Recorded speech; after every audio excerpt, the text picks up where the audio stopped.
30 years in policing doesn't just give you a career. It gives you a library of sensory memories that never quite fade. It's the metallic tang of blood on the pavement, the adrenaline-fueled thump in your ears during a foot chase, and the split-second weight of a decision that will be picked apart by a lawyer for years to come. Throughout 3 decades, I arrested everyone from shoplifters to murderers. Most go quietly, but some don't. And when you're faced with a suspect who's completely abandoned the social contract and someone who's fueled by a level of violence and ignores reason, the theory of policing by consent meets the hard reality of physical survival. The recent incident in Golders Green is a textbook example of the disconnect between the street and the ivory tower. An officer used a kick to subdue a suspect who had just stabbed 2 members of the Jewish community. To the untrained eye or the armchair detective, it looks unprofessional. But to anyone else who has stood in these boots, it was necessary and proportionate.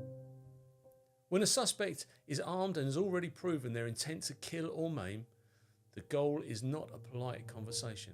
It is the immediate neutralisation of a threat. A kick can be a pragmatic tool to create distance, disarm or floor violent offenders whilst minimising the risk to the officer being stabbed themselves. In that moment, the officer isn't thinking about the optics, they're thinking about stopping a violent person.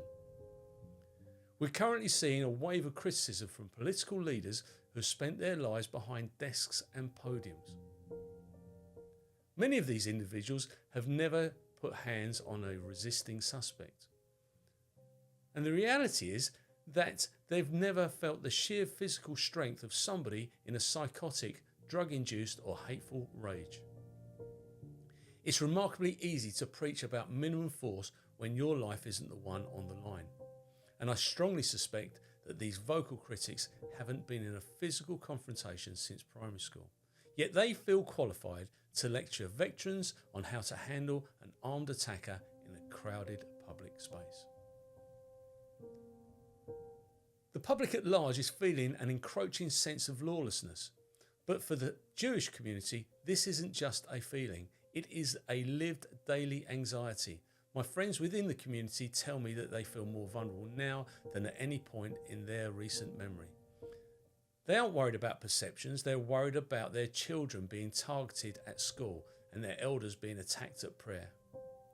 When figures like Zack suggest that these threats are mere perception or that the police are being heavy-handed, it does more than just insult the officers on the front line, it gaslights the victims. Calling a measured response to a stabbing heavy-handed is a luxury afforded to only those who know that the police will still come running when they call for help. The police are the thin blue line between a functioning society and the chaos of a mob. And if we continue to allow those who have never faced danger to dictate how we handle the dangerous, we shouldn't be surprised when the streets become even less safe for the communities that need us most.